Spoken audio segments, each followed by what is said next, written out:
curse God and die. God has been unkind to you. You should have let God know a long time ago that you would only follow him if he allowed you to stay rich. If he allowed your cattle to stay in place, you ought to curse him and die. So because he hadn't treated you right. But Job said, honey, I'm sorry, but my faith is deeper than that. Though he slay me, yet will I trust him. My faith is a full faith. This is the essence of life and religion. The question is whether you have an if faith or whether you have a though faith. You know what this says in substance, that ultimately religion is not a bargaining matter. A lot of people bargain with God. You just let me avoid seeing God. If you allow me to be happy in all of its dimensions, if you don't allow any suffering to come, if you don't allow frustrating moments to come, then I'll be all right. I'll give you a tenth of my income, and I'll go to church, and I'll have faith. Religion is not a bargaining experience. It's not a commercial relationship. And you know, no great experience exists in the bargaining atmosphere. Think of friendship. Think of love. And think of marriage. These things are not based on if. They are based on though. These great experiences are not based on a bargaining relationship, not an if faith, but a though faith. And I'm coming to my conclusion now. I want to say to you this morning, my friends, that somewhere along the way, you should discover something that's so deep, so precious to you, so eternally worthful, you will never give it up.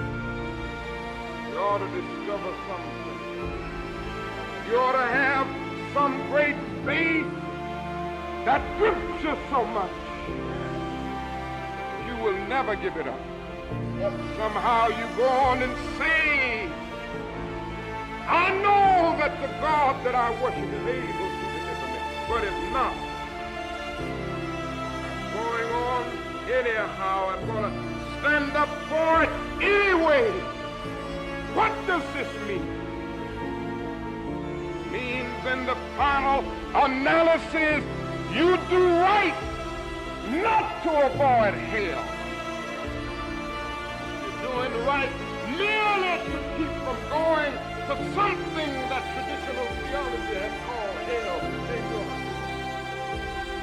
If you do right merely to go to a condition that theologians have called heaven, you are doing right.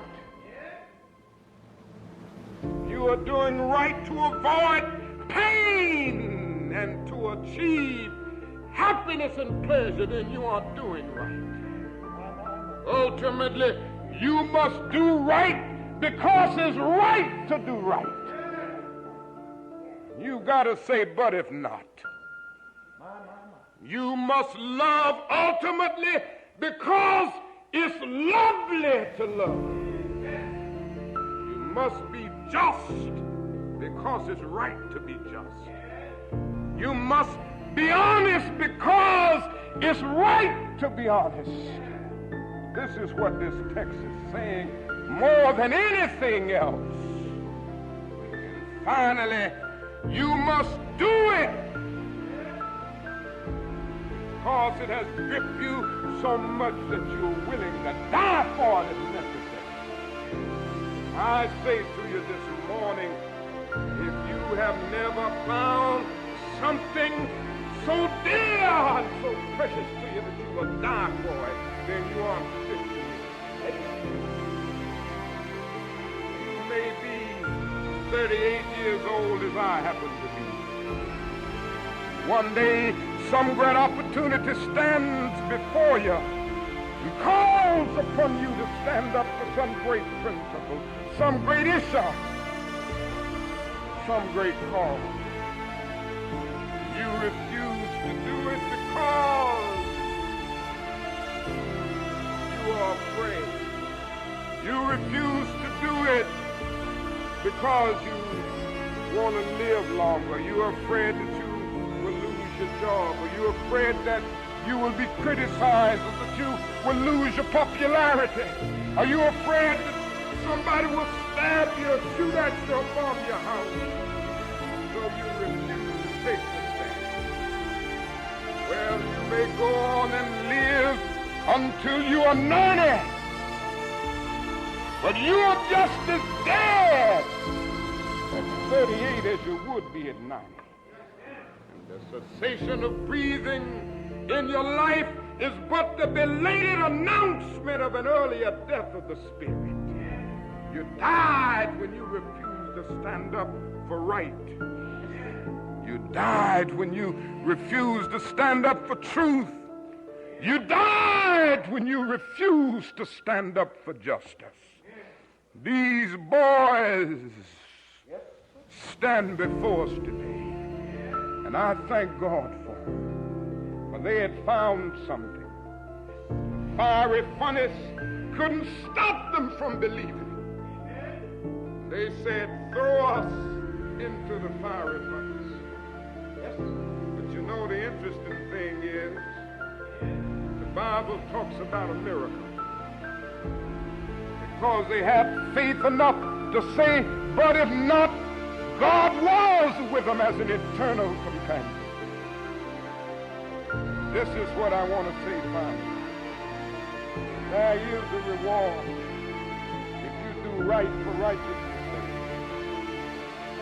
It says that somehow that burning fiery furnace transformed into an air-conditioned living. Somebody looked in there and said, we put 3 in here, but now we see 4. Don't ever think you're by yourself. Go on to jail if necessary, but you never go alone.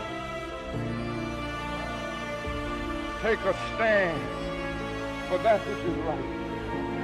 The world may misunderstand you and criticize you, but you never go alone. For somewhere I read that one with God is a majority. God has a way of transforming a minority into a majority.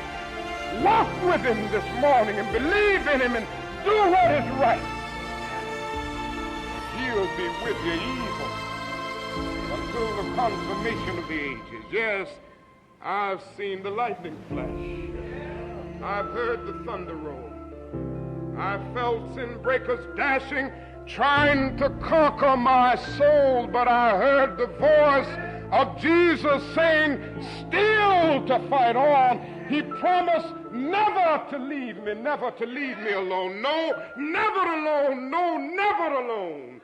He promised never to leave me alone. Where are you going this morning, my friends? Tell the world that you're going with truth. You're going with justice. You're going with goodness. And you will have an eternal companionship. And the world will look at you. And they will understand you. For your fiery furnace will be around you. But you go on anyhow. But if not, I will not bow.